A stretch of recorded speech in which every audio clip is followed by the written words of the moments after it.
Hello, kia ora, and welcome to the Creative Matters podcast, where we have inspiring conversations with artists from Aotearoa, New Zealand. I'm your host, Mandy Jakic.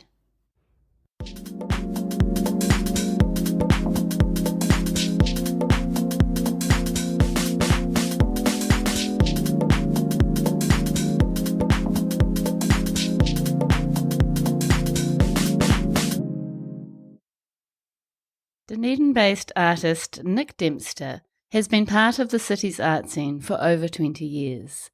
His bold, colourful, geometric style has developed out of contemporary landscape work and reflects his love for architecture and design. His works play with ideas of urbanisation, our infatuation with property, and the great kiwi quarter-acre dream. It was such a pleasure meeting Nic. We talk about how he went from studying history at uni and gaining a master's degree to full-time artist. He shares how he approaches the composition of his work, how he fills the space, and the mathematical formula he uses to construct the shapes and form of his paintings. We discuss his colour palettes and use of shades and tints, his signature black outlines, and what drew him to this style. We also talk about how he orders his process, how his work has evolved over the years, and where he can see his work heading in the future. This is a really lovely conversation I know you'll enjoy. Nic also very generously shares his personal surrogacy journey, which I'm sure you'll appreciate as much as I did. Calling Nic in his studio in Flag Swamp, north of Dunedin in Aotearoa. Good morning, Nic. Good morning. Lovely to meet you. How are you? I'm good, thank you. Lovely to meet you too. Thank you so much for having me on. Thank you very much for agreeing. It's lovely to meet you sort of semi in person. As I was saying, I sort of felt like I almost knew you from your Instagram posts. But yeah, good to see your face and welcome to the Creative Matters podcast. Thank you. Thank you very much. And it's a very cold morning in Aotearoa. I presume it's absolutely freezing in Dunedin. Well, actually, we didn't have a frost at all where we are, so it's been warmer than we thought, but probably still cold by Auckland standards. Yeah, I'm sure. All right, well, let's get into it, Nic. Really looking forward to hearing your story. I was born in Dunedin, and we lived just north of Dunedin in a place called Wakawaiti, or as the locals call it, Wakawite. So that's always a tricky one for when people ask where I'm from.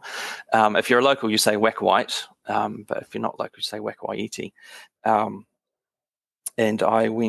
my parents were farmers, and my grandparents were farmers, and my great-grandparents were farmers.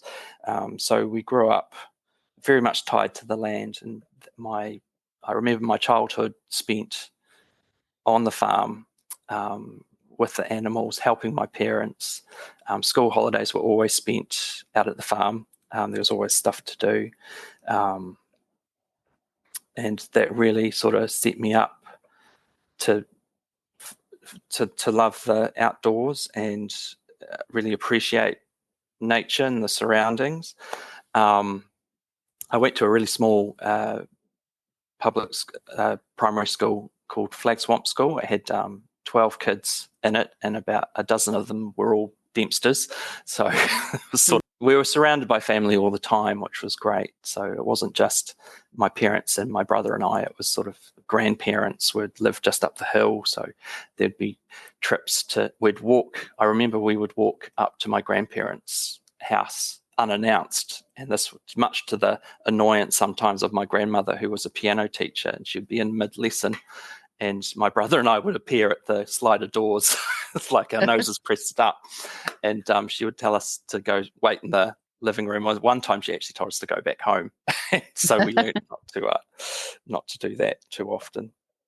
What an amazing childhood, having, living on a New Zealand farm and then having family all around you. Yeah, it's much the idyllic rural lifestyle that you would see, very typical 80s, 90s New Zealand growing up. Beautiful. and that sort of good old-fashioned upbringing of, being away for the day and coming home for dinner. Yeah, pretty much. It was. I remember I learnt to drive the truck when I was about 3, and, and helped my granddad feed out. And he'd pretty much just put it in neutral, and I would just steer, and he'd be on the back feeding out. I'm sure that would break several regulations these days, but Yes. I do remember that very fondly. That's amazing. Yeah. Oh, gorgeous. And as a child, were you into drawing or painting or making? Yeah, I was really into it. I think I took it as a bit of an escape sometimes. Um, Being brought up in a rural agricultural community and family, there wasn't much of a push into anything other than that. So where I could, I would draw. And my parents were very supportive in ways.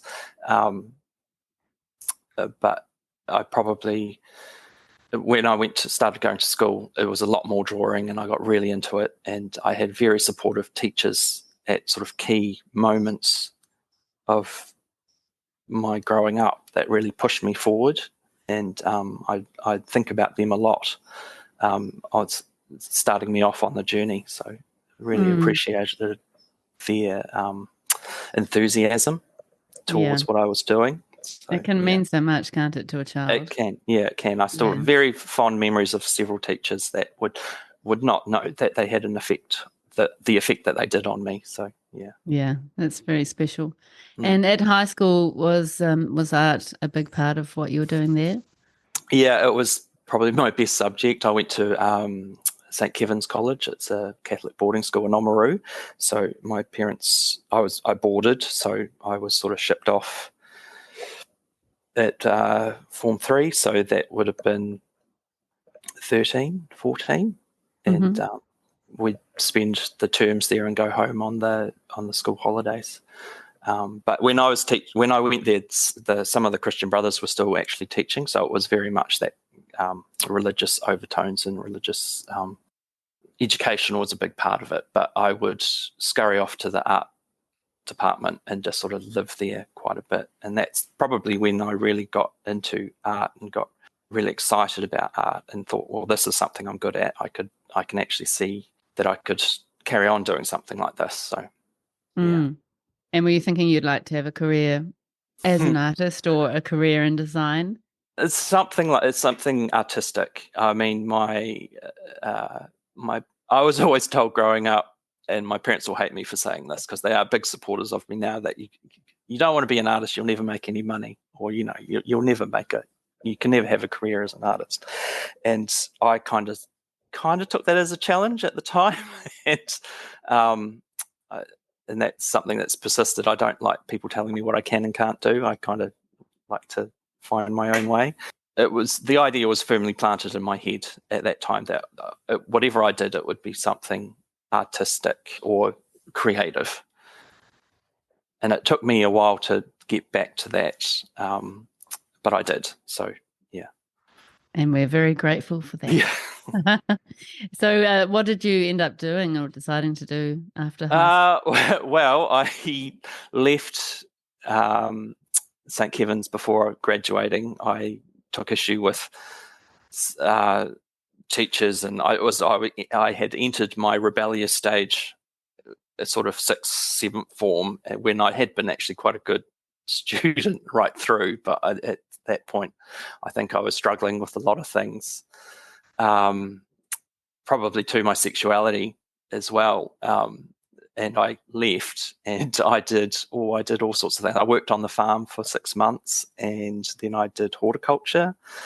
And after that, I finished that course, and I went to Teachers College for 2 years. I didn't finish that because I came out in my final year at Teachers College, and a few of the lecturers took me aside and said, "You'll never get employed as a teacher."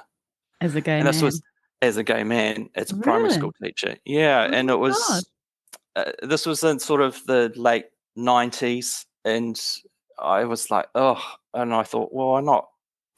But at that point, I had thought this probably wasn't for me anyway, so I Mm. took a year off and worked. But And what a terrible thing to say. yeah, I know. Well, I don't think that was probably quite a harsh way of saying it. They probably said it a lot nicer, but that was the general gist that I got. Mm. And I thought, oh, yeah, I just thought, well, I'm not going to set myself up for anything like that. And No, fair I enough. was like, oh no, I'll just carry on. Yeah. And so I went and did. I'd sort of skipped over the road at Otago to university, and I started doing some law papers. I did art history. I did English. I did gender studies and history, and then eventually I ended up settling on history, and I ended up transferring up to Wellington to Victoria, and I ended up with a master's in history up there. And I probably would have carried on to a PhD, but I decided not to. I probably should preface all this that I was sort of painting in between all the way through university. Mm-hmm. I'd gotten a job in a art gallery, a part-time job, and that really sort of opened my eyes to the art world again after sort of stepping away from it when I Mm. left school. And And what did it be intriguing to know what kind of work you're making on the side then? well, it was very different to what I was doing now. It was very sort of Colin McCann heavy inspired landscapes, um, a lot of figures in like black singlets, which is obviously Nigel Brown reference, and just I was taking bits and pieces from New Zealand artists that I admired and sort of like cramming them in.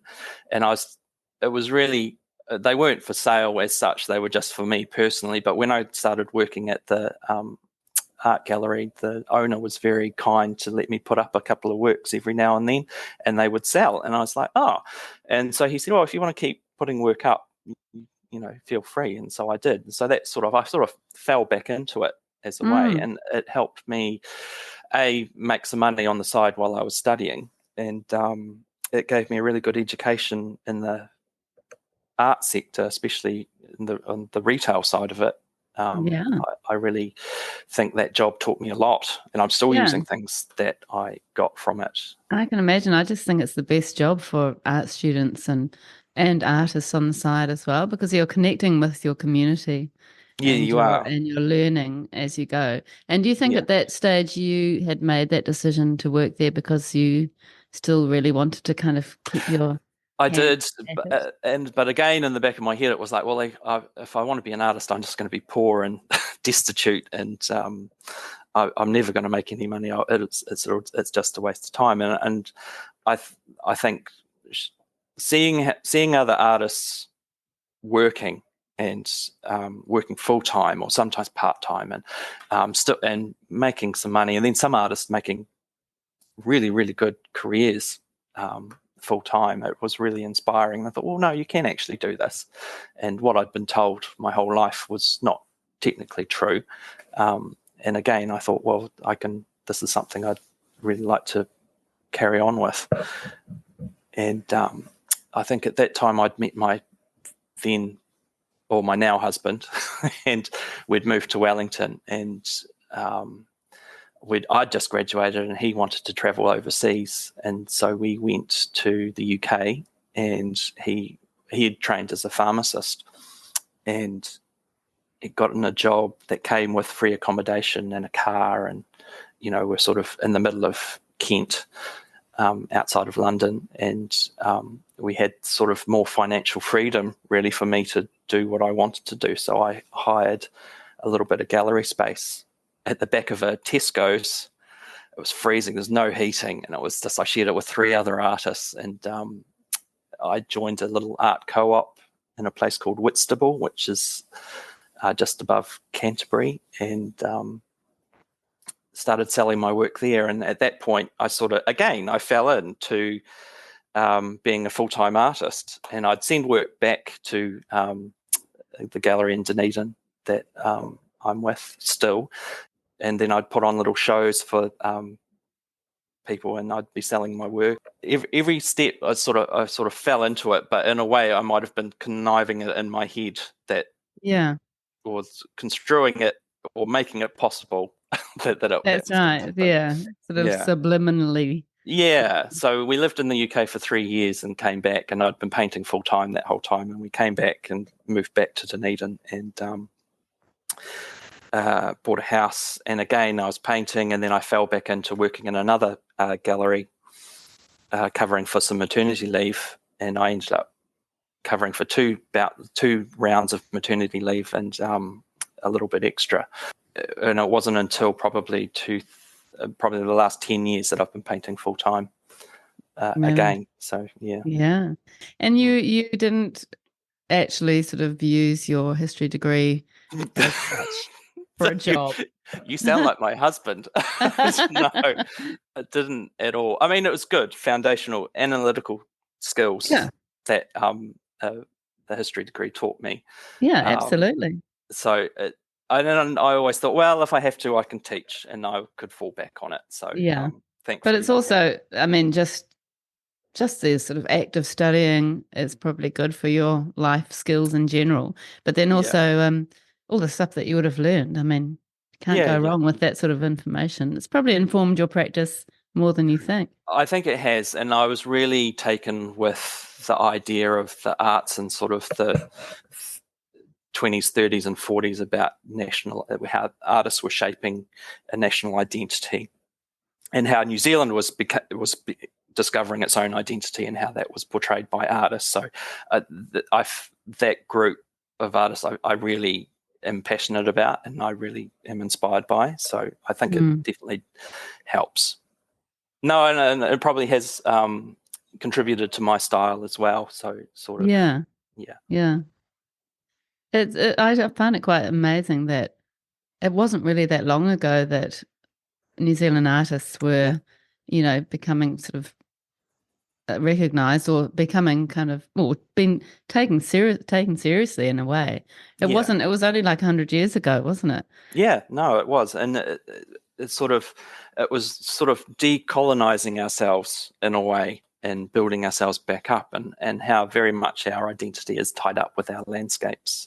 Yes, and our people, and you can see that in the art as it's progressed as well. But I love this idea of our national identity being shaped by creative people, and the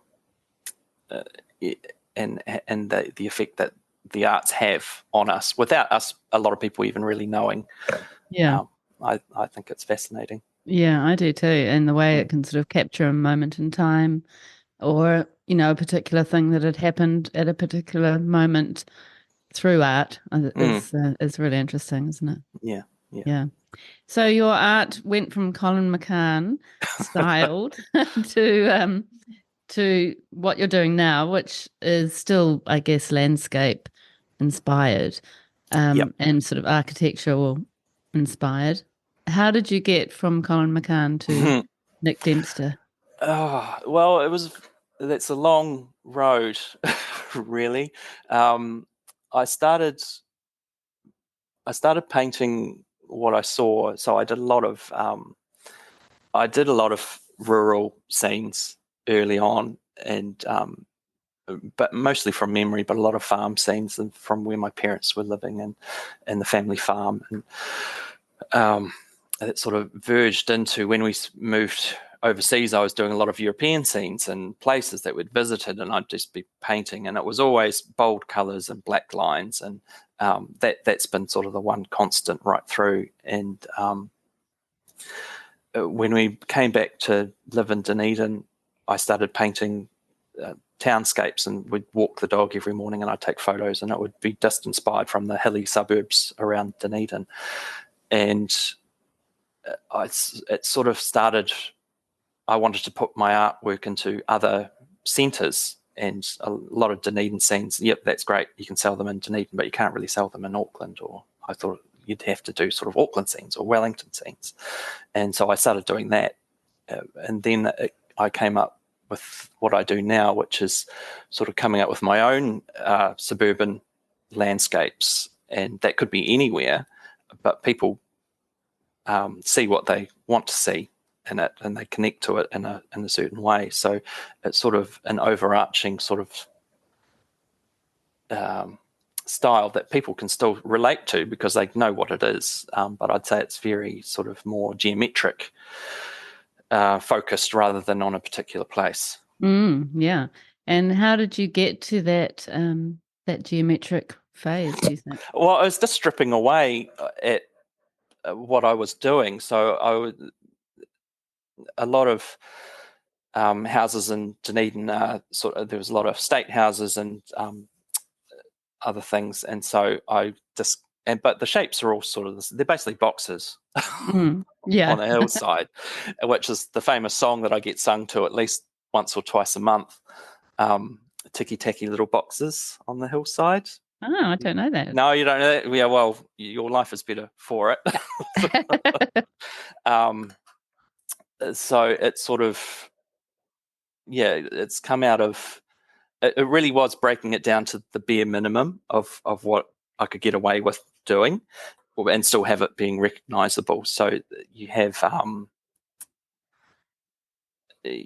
I sort of have about 5 or 6 standard shapes that I use, and I spread them through the painting as I see fit. But it is now more about the colour and the geometric shapes and patterns. But it was basically trying to strip it back to the bare bones and reconstruct it back up into something that people could still relate to, but was more.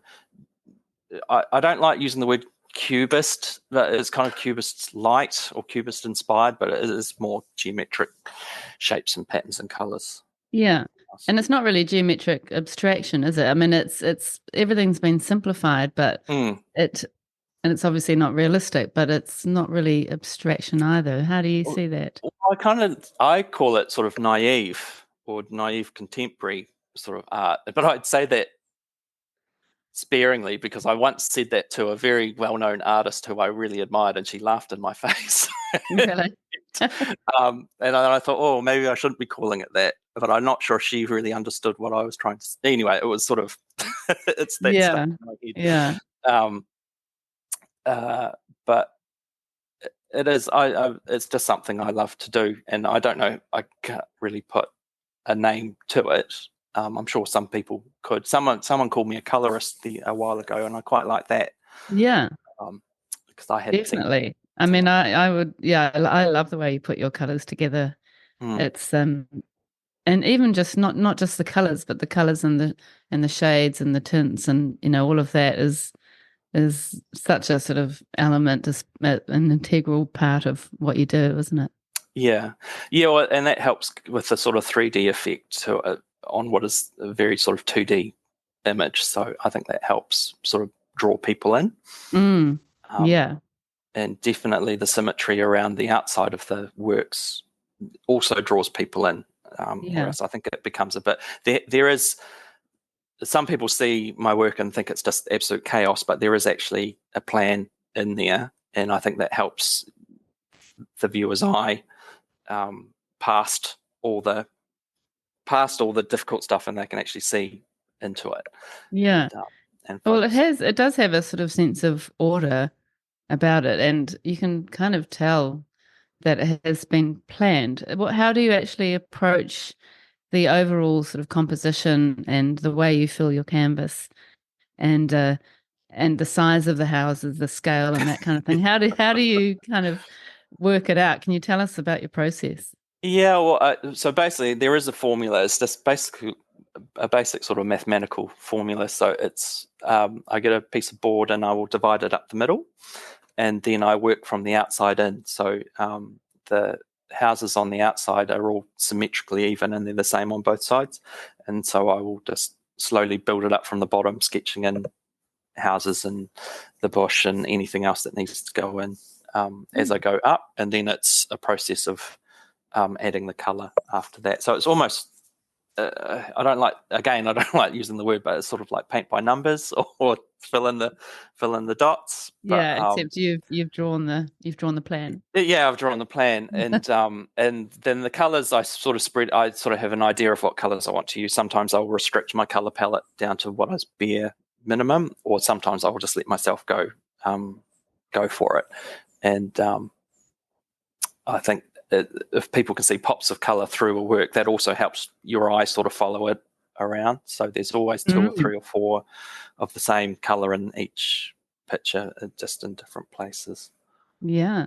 And you just saying that you start in the middle and then put your two houses on each side and Yeah, so you'll all always the way notice that down. each in each corner there'll be a house, and it's the mirror image of the other. So Yes. in every right and left hand bottom corner are the first two houses that I draw, and one in the dead center middle. So Yeah.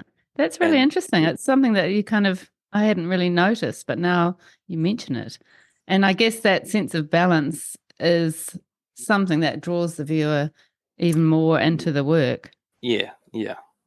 Yeah, it's very cool. And then you kind of what happens if you end up with just a tiny space in the middle, or is it more Well, mathematical? so the houses are sort of divided up to sort of by either 4 by 4 centimeters, or 3 by 3, or 2 by 2. So Okay. depending on the size of the size of board or paper that I'm working on, or canvas, I sort of think what size would look better. I think proportionally, the smaller the work, the smaller the houses. Is Yeah. what I tend to do. So yeah. Yeah. Wow, that's just so interesting. It's amazing. Mm. I love your work. It's just so it's so attractive. It's so appealing to look at. Thank you. Yeah. Well, I think again, this is comes back to working in art galleries, is that you sort of get a feel for what people like looking at, and sort of, Yeah. oh, okay, well, and so I think that's really helped, and I love doing it as well. So I'm really lucky that I get a lot of joy out of it, and people who purchase my work get a lot of joy out of it as well. So Yeah. it's I'm very lucky that people respond so well to what I love doing. So Yeah. yeah. That is the dream, isn't it? It And is. So obviously your black lines are a very much a big part of your work and yes, it's sort of a signature of yeah. Nic Dempster's paintings, isn't it? Why do you think you were drawn to that black line all those years ago? And is it something that you could ever imagine not including? Oh, someone else asked me that the other day. I was like, oh, I don't think I could. Um, it, it goes right back to high school and learning about Nigel Brown for the first time. I think he was a really big influence on me, um, and his use of black lines. And I've probably refined it quite a lot, and a little bit probably more gentle.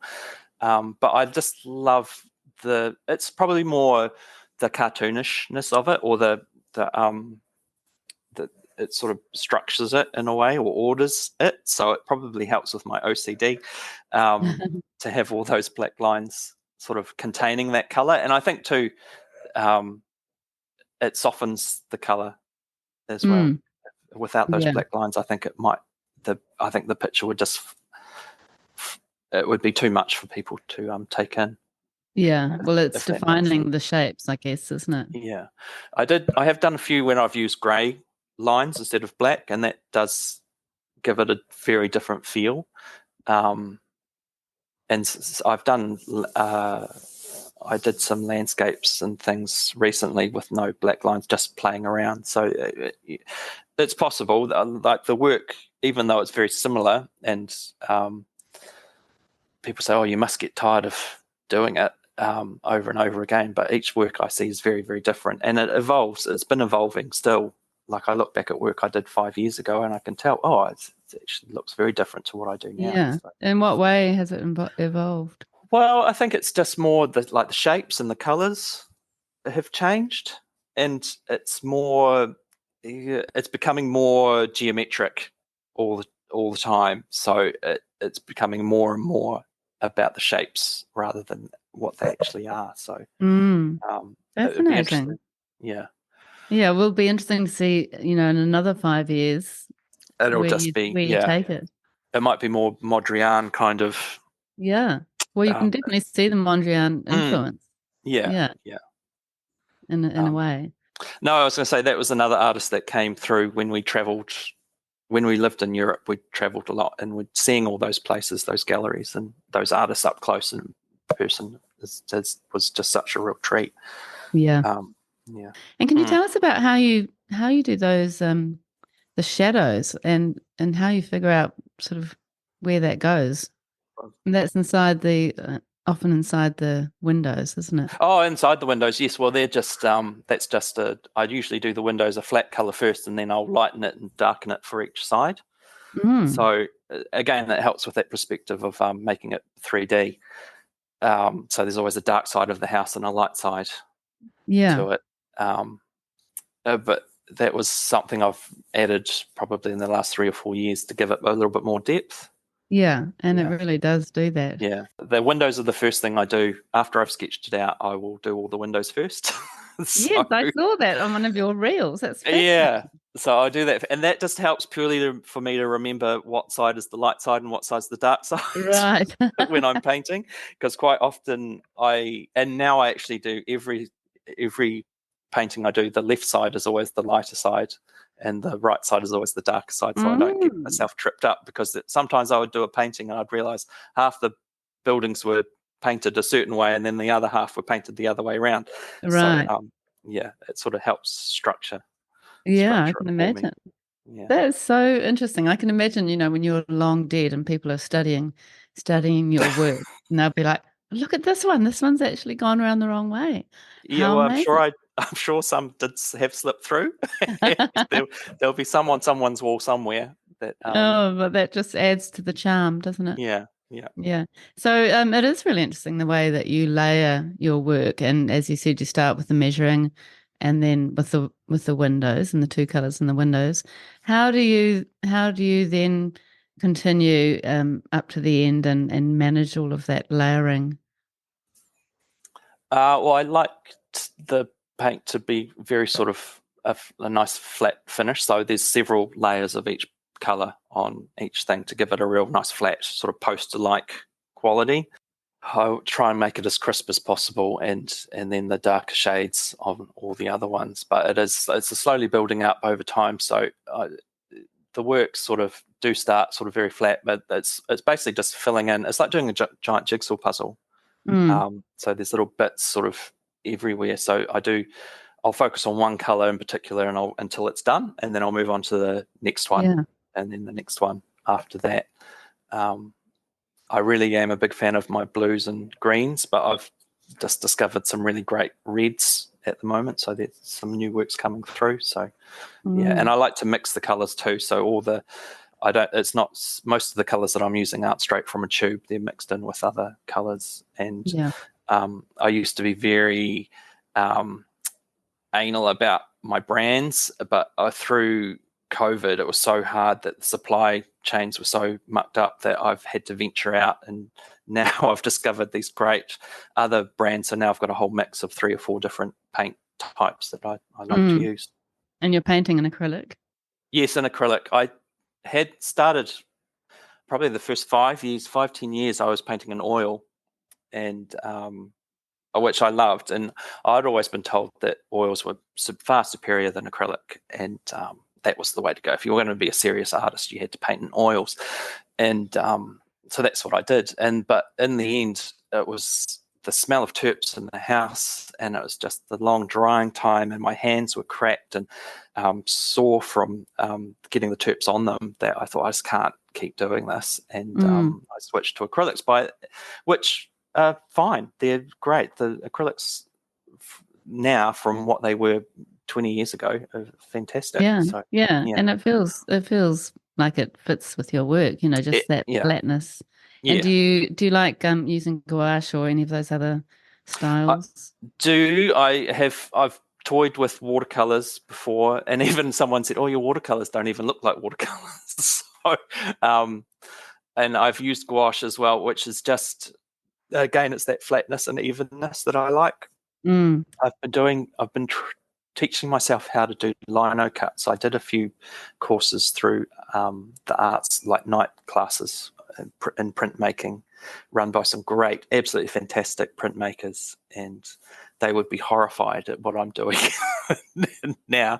And I've been teaching myself how to do lino cuts, and I've been hand colouring them with gouache. That Again, would be because beautiful.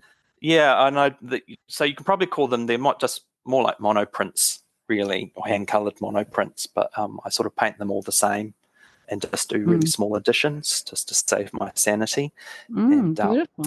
when we lived in the UK, I found that the lino cuts were a great way for people to introduce themselves to my work. So they would buy a couple of lino cuts and then they'd come back maybe a year later and buy an original. So, I love that. Yeah, so I bought a little sort of an oak printing press and brought it back to New Zealand, and it sat there probably for 10 years, unused and unloved, and I've just slowly brought it back to life. So, yeah, it's been really good. Yeah, I love that. I just think it would lend itself so well to your style. I mean, I guess you carve the lines that are your black lines. Yes, yeah, but I don't have the patience to do each colour in a separate block. No, that would drive you mad. That would drive me mad. So I do it's just the black lines, and then I just hand colour them in, which I really do enjoy it. And someone just bought one recently, and she said, "I love this because it's very." Again, it was nice. She said it was childlike, and she just loved all the colour in it. And I think that goes back to the naive kind of idea of my work. So. It's almost like the old school colouring in books, which I think Robin Fleet mentioned, that heavy black line that you sort of add colour into. Yeah, well, I was going to say my son has these books, so you can still buy them. So they're still out there, and he loves them. So yeah. There was a phase where it was very sort of frowned upon to give your children colouring in books. No, I don't know, it was that whole have to stay inside the line type thing, or telling your children what they should be drawing rather than giving them a blank piece of paper and let them do whatever they wanted. Yeah. But it's another form of creativity, isn't it, really? It is, yeah. He plays this game with us, and we get a colouring page, and it has to be the same. So we have to print something off the computer, and he only allows us to use 3 colours, and we all have to use just 3 colours to draw this whole picture or colour it in. And then one of us has to vote on which one's the best one. Oh, I love that. And funnily enough, he always wins. So, wow, it might be rigged. Yes, yeah. We've been teaching him how to play games, and let's just say it's better if he wins. Yeah. And your son is 5.5. Yes. Yes. Yeah. So it's a good age to let them win, I think. Yeah, he was. He came along quite late in our lives. My partner and I had always wanted to have kids, and we had tried several different avenues. We'd looked at adoption. We looked at again. We were looking at adoption, and we were told, "Oh, no one's going to would give their child up to 2 men," and so we're like a bit disheartened. And then we looked into surrogacy and going overseas, and we had a few false starts. But then Gethin's mother came into our lives and was like, "Oh, I want to help," and she helped us, and it's the most amazing gift ever.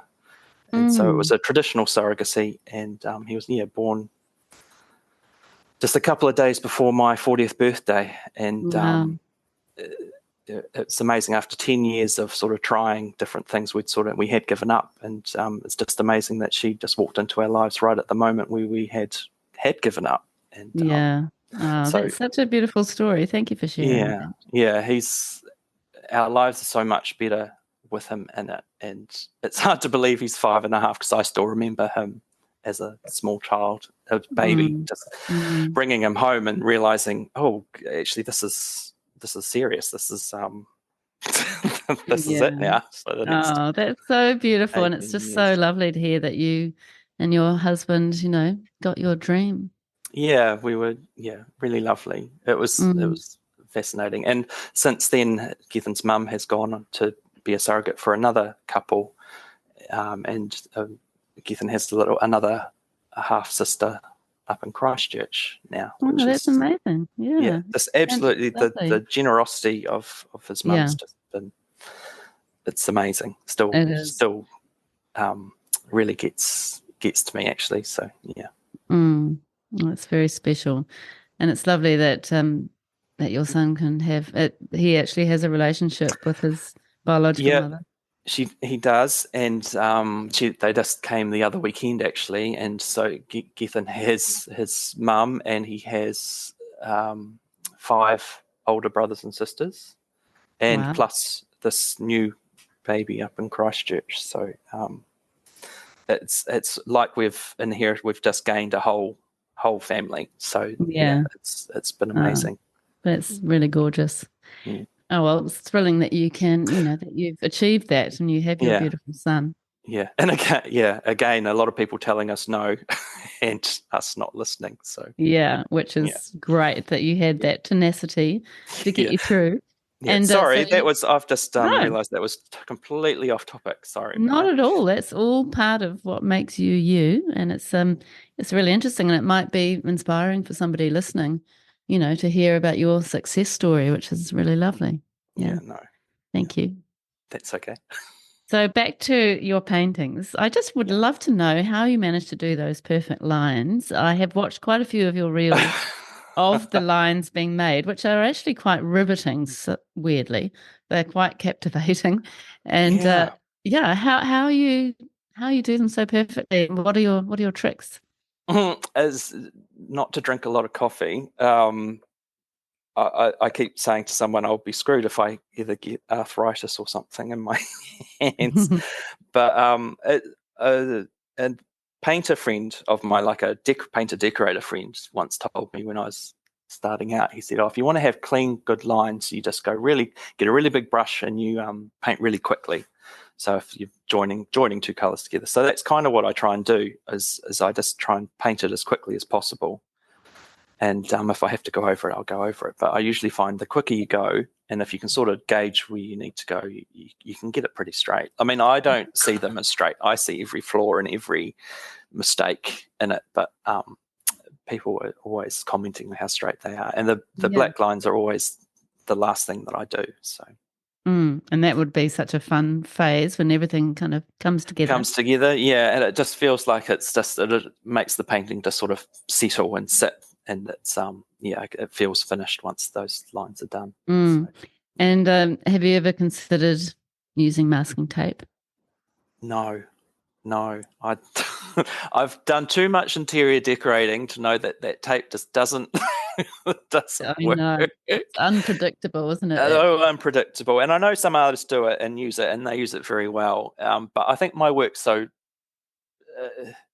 intricate.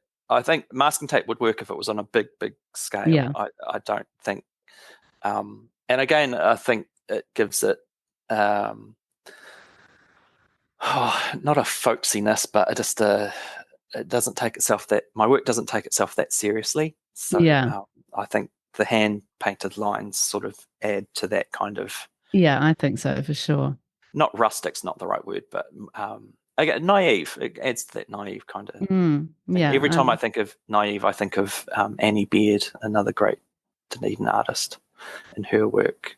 And I can, yeah, I think it softens it. I think it would be too structural and too hard if the lines were dead perfect all the Yeah, time. definitely. So And yeah. do you work in one hit with those black lines on a painting, starting at the top and working down, or how do you do Oh, that?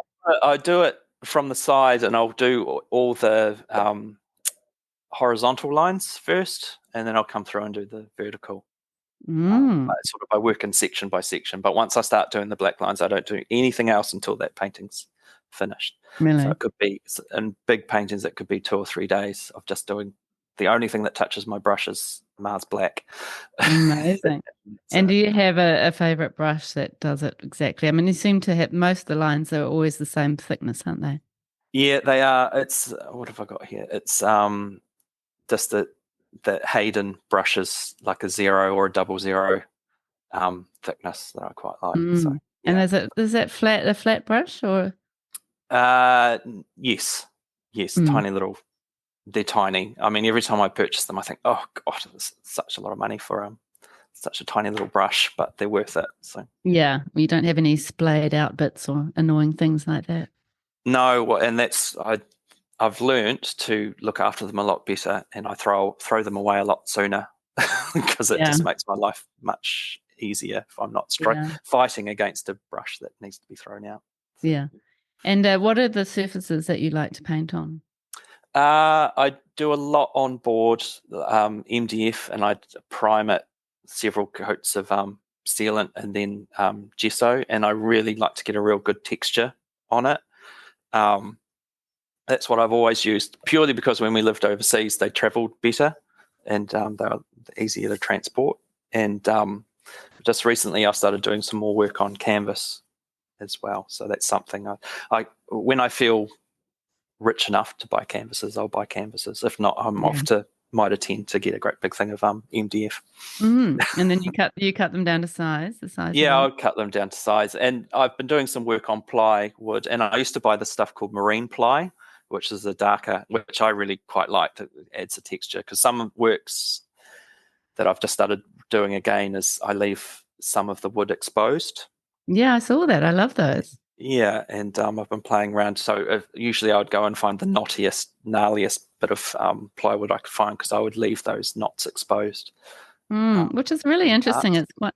It's quite a contrast to the way that you're actually creating your painting, which is so precise and perfect. Then Mm. to allow a texture through like that is actually quite surprising. Yeah, well, I think it plays on that not taking itself too seriously, and it's that interplay of natural elements and constructed pieces. So I really love it, and again, it just added another element to my work.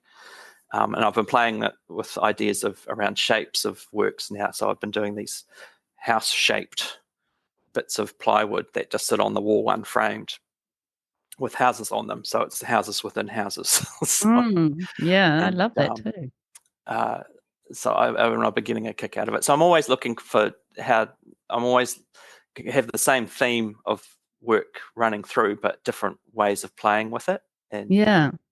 doing stuff. So I Mm, like to try, and I've got other ideas and things that are sort of formulating in my head. So it's mm. Yeah, I feel like there's so much you could do within that, even like exploring um texture in your paint or yes, matte and gloss yep. and quite monochromatic potentially if you could figure out how to do that with all the different shadows. I've bought some, and I haven't used it yet. It's been sitting here for ages. It's coarse pumice gel, um, and I'm going to use that as on the sides of the buildings as it used to be called Pebble Dash, rough Yeah. cast. Yes. So Yeah. I've been playing. I haven't quite figured out how I get my nice black lines on that yet, but I'm figuring it out. But I think that's Mm. gonna. I'm really excited about using it properly. Yeah. And I've had. there are some beautiful mediums like the ones with sand in it. Mm, I have an idea of what I want it to look like. I haven't figured out how I actually get it to that stage Yeah. yet. So, Oh, that's but fun I have. though, isn't it? It's Yeah, exciting. I've got a show coming up later in the year, so I'm hoping that it'll be ready. I'll have it Mm. figured out by then. So Yes, I'll be watching with yeah, interest. yeah. It was born out of a love for architecture as well. Like, I think if I had another path I would have gone down would have been architecture. But again, I didn't. And this is self doubt in myself. I didn't think I was smart enough to do it. Um, so I just never thought. And by the time I thought, oh, actually, probably I could do it, I'd already been at university for so long. I was like, oh, I can't do couldn't start another degree. And I think my partner would have, his head would have exploded at that point. So it was just sort of forgotten. But I mean, any kind of architectural show on TV we watch, and I'm a huge fan of sort of mid-century modern, like Le Corbusier, and I remember when we were in Paris, we went to a few of his houses that were open to the public, and it was just amazing. And Yeah. that I find really inspiring, and I think that comes out in the work too. That sort of mid-century modernist kind of Yeah. just bare minimum lines, um, and the color too, probably that sort of those Mm. beautifully slick buildings, and then these most horrendous or gorgeous wallpapers and colours and things that were sort of thrown up on the walls. Yeah. So there is there's a symmetry in there. There's Yeah. something in that I And there's really definitely enjoy. a connection. And there's also a connection with pop art in a Yes. way, Yeah. with the use of So colour, I guess. yeah, maybe I'm working like from the 20s and 30s, and now I'm into the 70s and 80s. I'm just 100 years ahead Yeah. or behind, really. So yeah, Going through the ages. yeah, slowly. Mm. And also it would be really interesting to explore the same concept and the same sort of form and composition, but just with quite different shapes. Have you Yeah, ever considered that? yeah. I did a whole lot of boats, fishing boats, very similar, and I really enjoyed doing them. But I stopped. Purely because I felt that there was another artist who was doing boats and very similar work at the same time, and I felt it was too similar. And Really? I thought, oh no, I'll let him do that, and I won't won't get involved. But I was thinking about that the other day. We should do some more boats. I had this thing about boat sheds and things as well, which I really Yeah, liked. that would be Um, beautiful. but when we lived in Whitstable, that was still one of the few fishing villages that still had an active harbour, and so there were always fishing boats coming in and out, and I enjoyed painting those. Mm. Yeah. And how would you feel if somebody else started creating very similar work, just sticking with that theme about the boats? How would you feel, and what would you do anything about that if someone created something that felt very much I like mean, I've got on them. I think I I have seen one or two that I'd be like, quite similar, but then I do a little bit of research to see, if there's been any cross paths or anything, or if they've seen my work. But I think it's one of those subject matters, and it's one of those styles that lots of people do in different ways. That sometimes they can kind of converge and look similar, but it's really if they can do what they like. I'm Yeah, just there's not much you can do about it, is there? no, and I mean, I did when I was with. When we came back from the UK, I joined the Otago Art Society, and I ended up being president for a short time there. And there was always discussion about people taking photos of the work on the walls, and should we be allowing it? And should, people it'll go to China and it'll be mass produced. And I was like, well, if they're going to go to all that effort, just let them. Sort of, Yeah, it's yeah. just one of those things. I was very sort of people will do what they want to do. They'll find a way of doing it. So Mm, there's no point spending a lot of yeah, energy and time on it. So yeah. yeah. The Instagram thing is something that I'm still learning. I think back in October, one of my reels went sort of, I call it feral on the internet or semi-viral. And I gained quite a lot of followers, and it was seen by over 500,000 people. And Wow. which is not, in the scheme of things, is not huge, but it was quite big for me, and I gained a lot of followers very quickly. And I think it scared me a little bit who was actually viewing my work and not knowing who was seeing my work. And then I sort of realized, well, yeah, you are putting yourself out there to be looked at and to Mm, be critiqued, and so you just have to take the good with the bad. I don't remember the bad stuff, but I do remember the good comments, the nice comments. yeah. Well, that's Yeah, good. yeah, That is good, and that's what you have to do, really. yeah, And no point in taking. And also, the people who are being negative or critical are you don't, who yeah. You cares? don't. Who cares Well, what they think? you Google them and you find out who Yeah, they are, and then you're like, well, they can say what they like, and then you move on. yeah, So yeah. exactly. And Mm. what was the actual the post? Was it a reel or a Oh post? yeah, well, it was a reel with I had borrowed someone else's audio, and I just put it to a video. And I don't know I have no rhyme nor reason as to why it did that. And if you had asked me to repeat it, I have not been able to repeat it again. Really?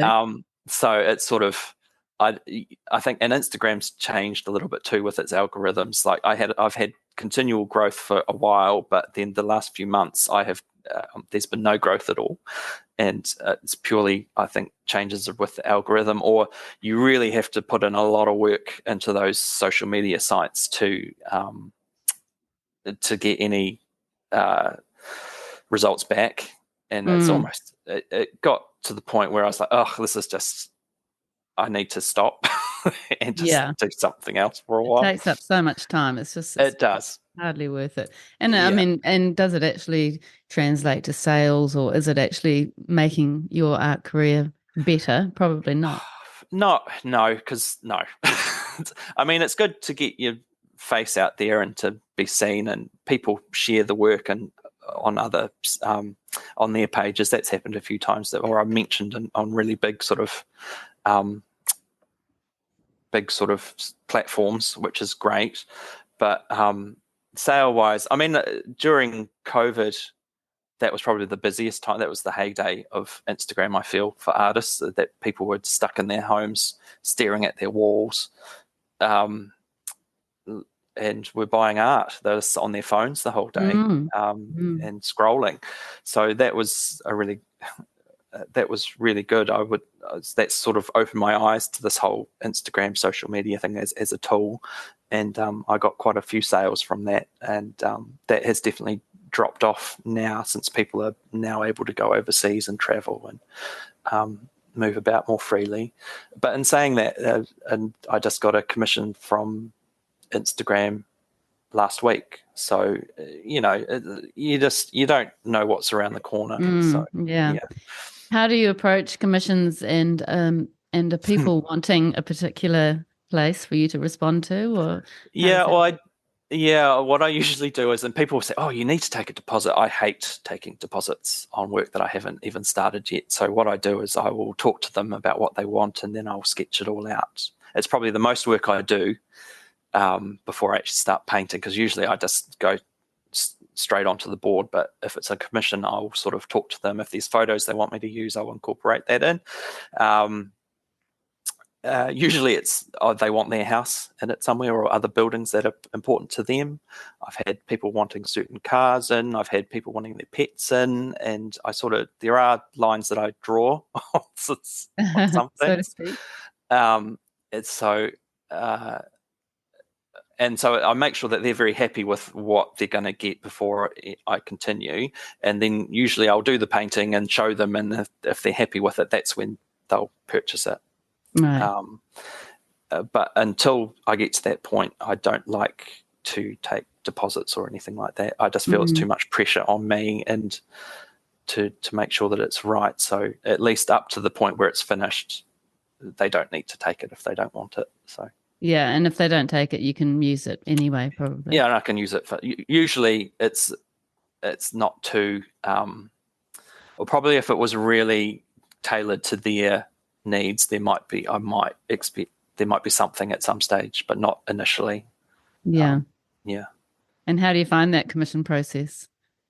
I don't enjoy it because I find it a bit stifling, and I've had some pretty bad experiences in the past. And this is purely probably in the earlier days when I was young enough to be pushed around a bit by some people. I remember one person came and they wanted certain things, and it changed. They came to the house a few times, and it got to the point where I had it all sketched out on the board, and she brought a mood board with her. Oh my gosh. And I was like, oh, okay. And she had brought wallpaper samples and curtain samples, and I was like, oh, okay. And then at one point I was trying to sketch something out on the board, and she snatched the pencil out of my hand and started drawing on the board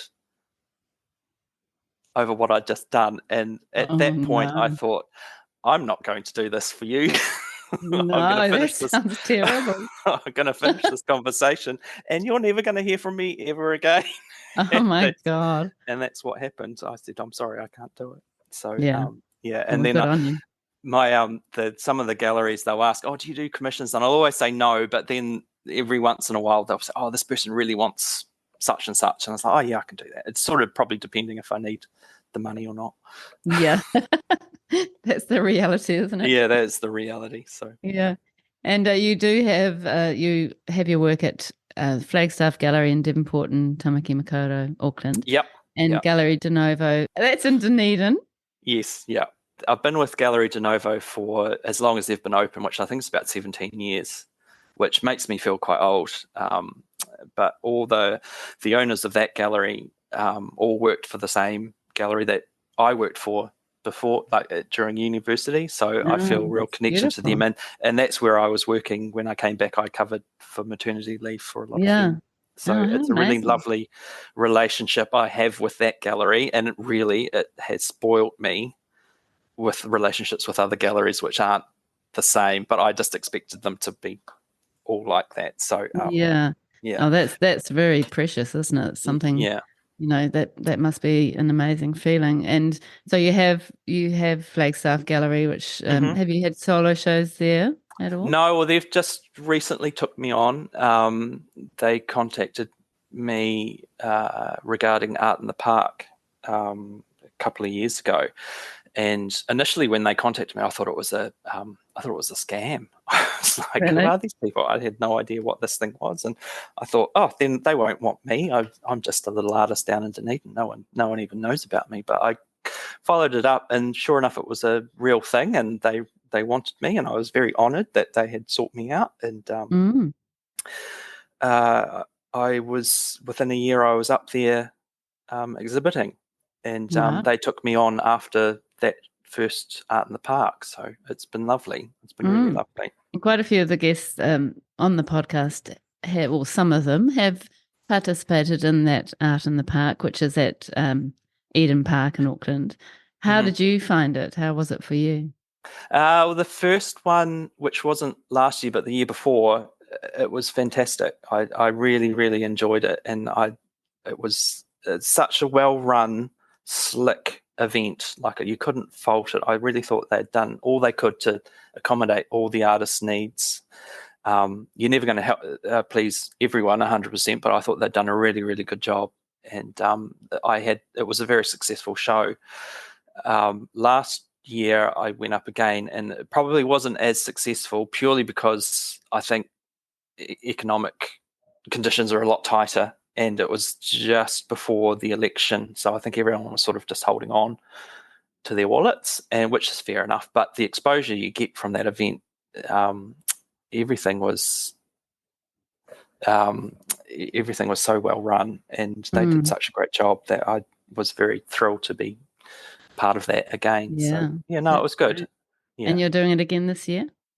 No, I'm not going to do it again this year. I did one in Christchurch, which is the art show in Christchurch, just been in March, and I'm actually just taking a bit of a break because I've realised doing those events take a lot of time and energy, and my relationships with galleries were suffering from it. So I just thought I need to sort of take a step back and refocus on making sure that all the galleries that had taken me on were happy, and that I was supplying them with work. And then also having my studio open has meant that I've had to have more work sort of on hand at home. Yeah, I'm one of those lucky artists that I don't have a lot of work lying around.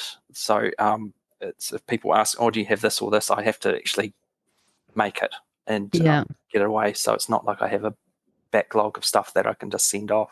Oh, that's amazing. That's a good Mm. position to be in, isn't it, really? Yeah, yeah, but And I hope to go back to Art in the Park in the future. So, mm, I mean, it's such a good event, and it's so well run that I at a drop of a hat, I'd go back. So, yeah, that's great. And such a lovely way for artists to connect with their audience and their community. yeah, and the other artists as well. So it's sort of there's a it's really nice to put names to faces and to make because again we're very solitary animals.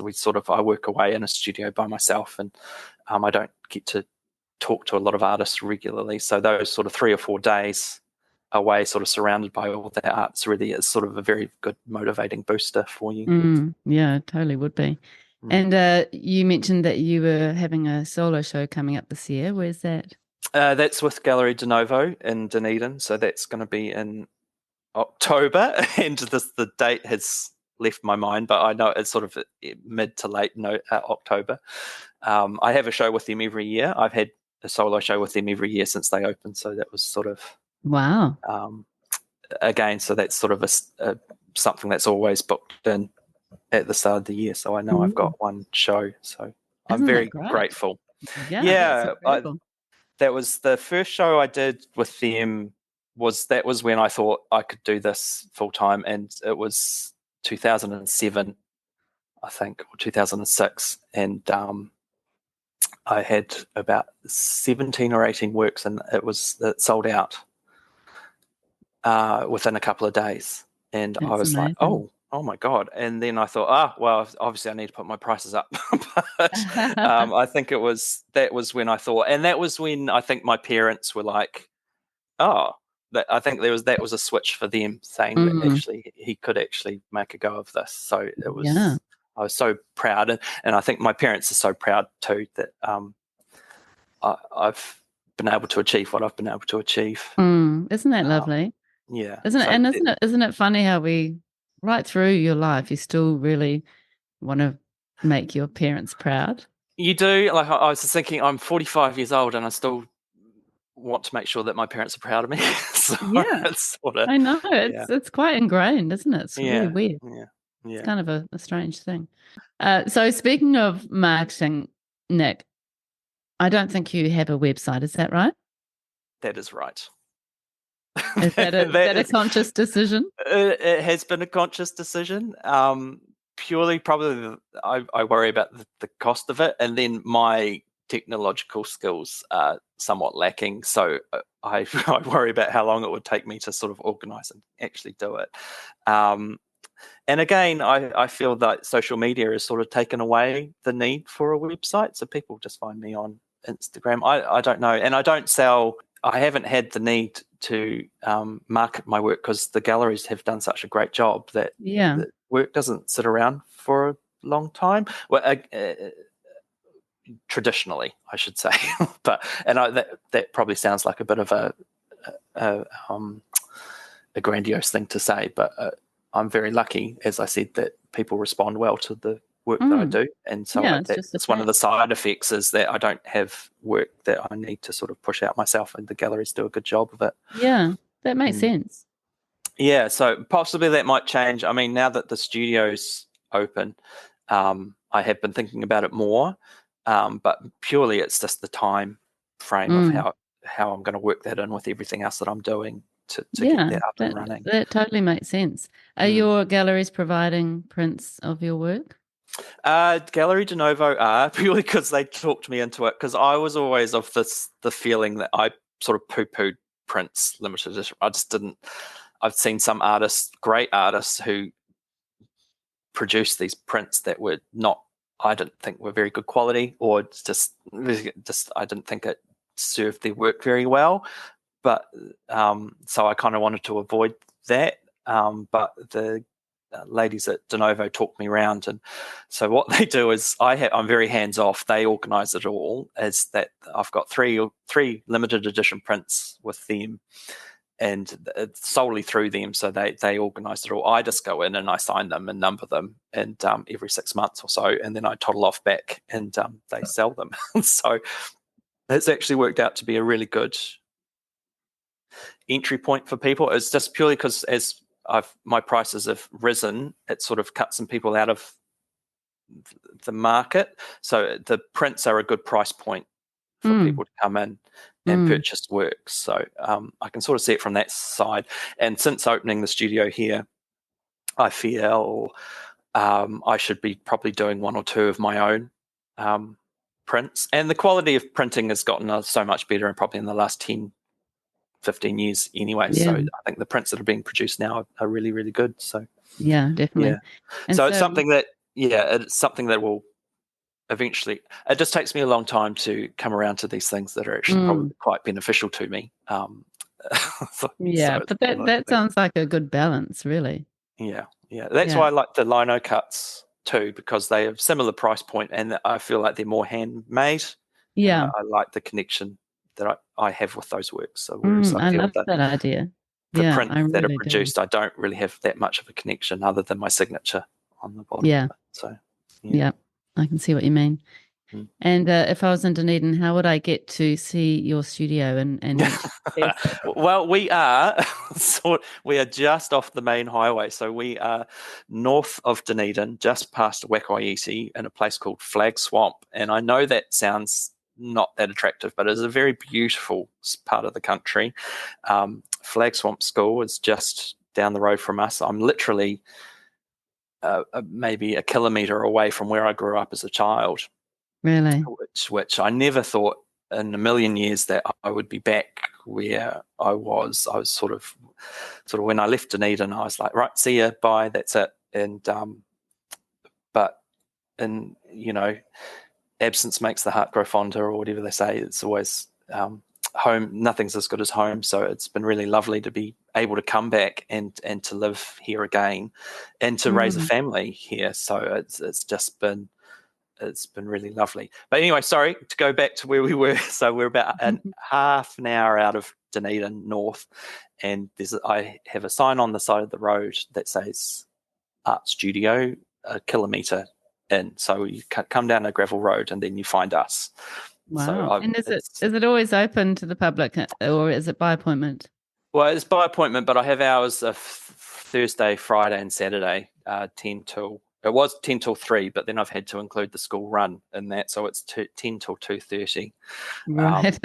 So we're really lucky that we were able to move into a house that came with a little cottage, and the cottage used to be a bed and breakfast. And so we've cleared it all out, and we still have we've got one room for guests, and then the other 3 rooms have turned into a studio space and a little gallery showroom. So How amazing. it's been really, really amazing, and it's really changed my work for the better. I remember where we used to live. I was working out of a 1-room little sort of studio thing annex, and it was always messy and it was grubby and there was the stuff everywhere. And I had this guy called me up, and he's from Auckland, and not to disparage Auckland, and he was like, oh, I want to come in and see your work. I'm dropping my son off at uni and I'll call in, because one of his friends had just bought a big painting in Auckland of mine, and he was interested. I think it was sort of my friend's got one, I want one type Yeah. thing. And he came, and he was in a full business suit, and I was in the scruffiest clothes, and I thought, oh, and he came to look at work, and I just had it sort of sitting on the floor, and there was just grind. It was just, I wasn't geared up for a visit, and he left without purchasing anything, and I never heard from him again. And I thought, well, fair enough. I don't think I would have either. So to have a space dedicated to just displaying the work has really helped. And it's really interesting, because I'll go in there and things will start piling up. And then I'll walk in and I'll be like, right, no, that needs to go. And so it's good, and it's really at a moment's notice. So it's been really good. Yeah. Yeah. Oh, that's so good. And it just looks, the videos I've seen on Instagram, looks absolutely beautiful. It must be such a inspiring place to be.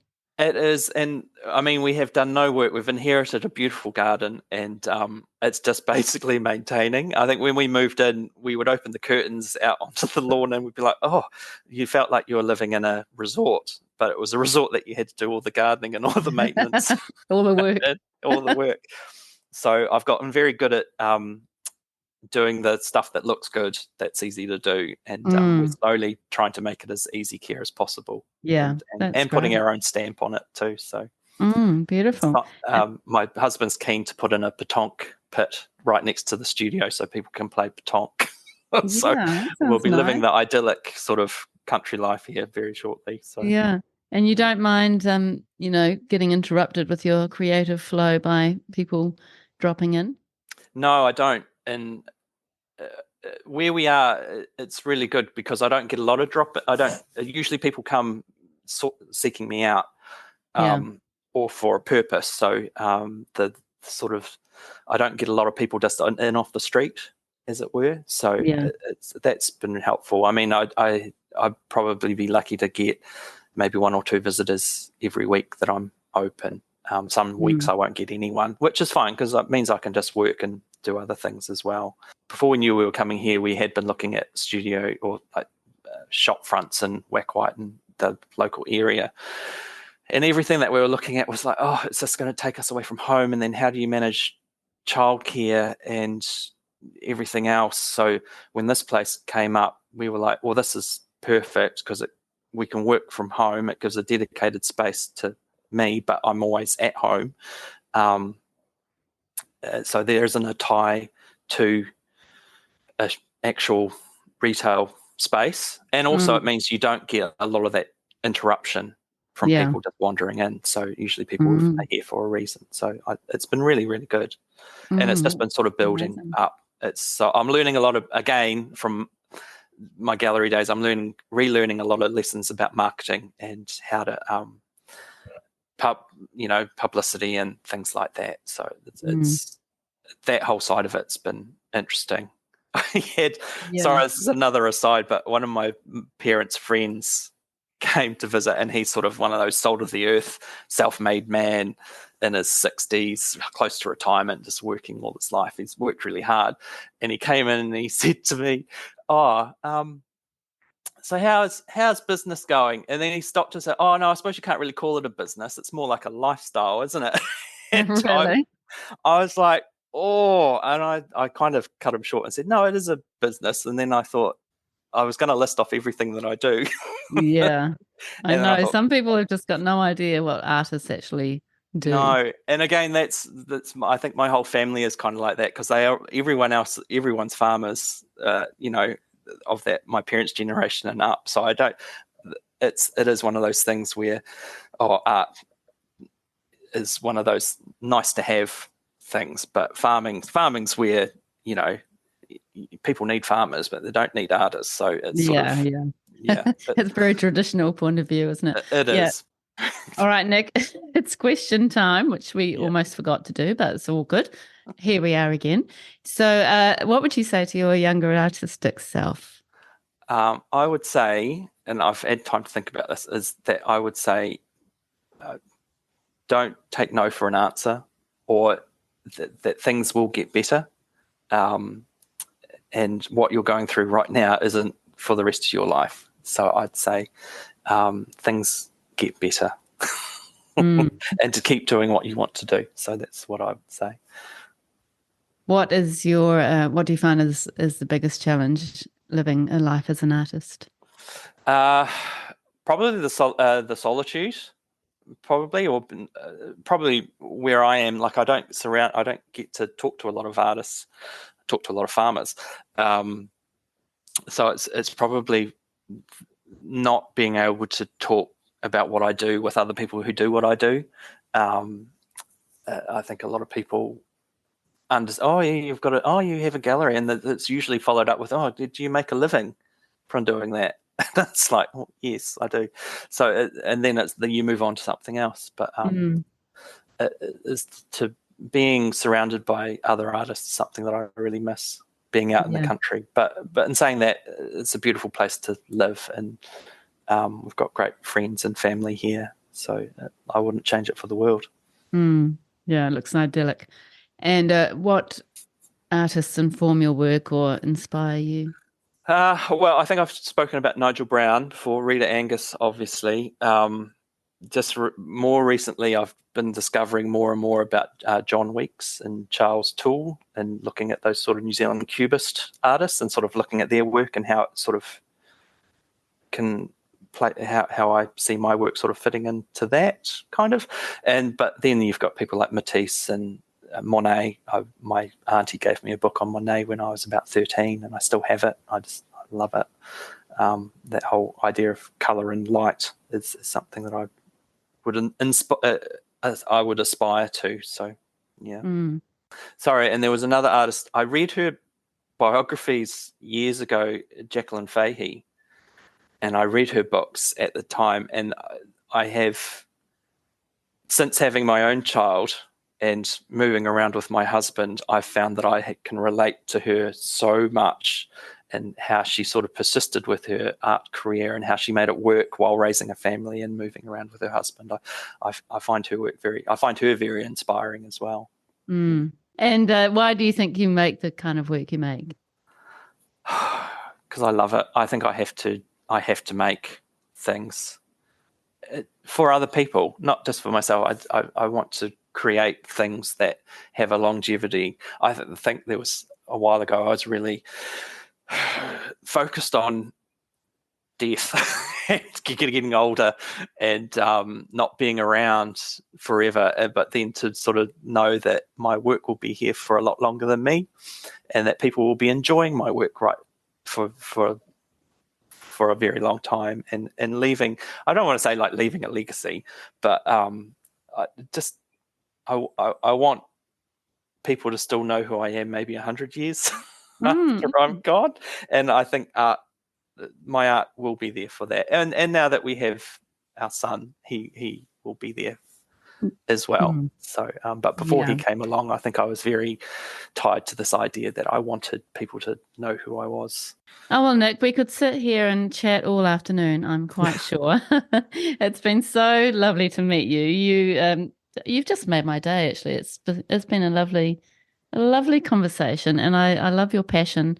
I love your work, and thank you very, very much for being on the Creative Matters podcast. Oh no, well, thank you. It's a real honour to be asked, and again, it's sort of I feel like an imposter here with all these other great artists that you've been interviewing, and I thank you.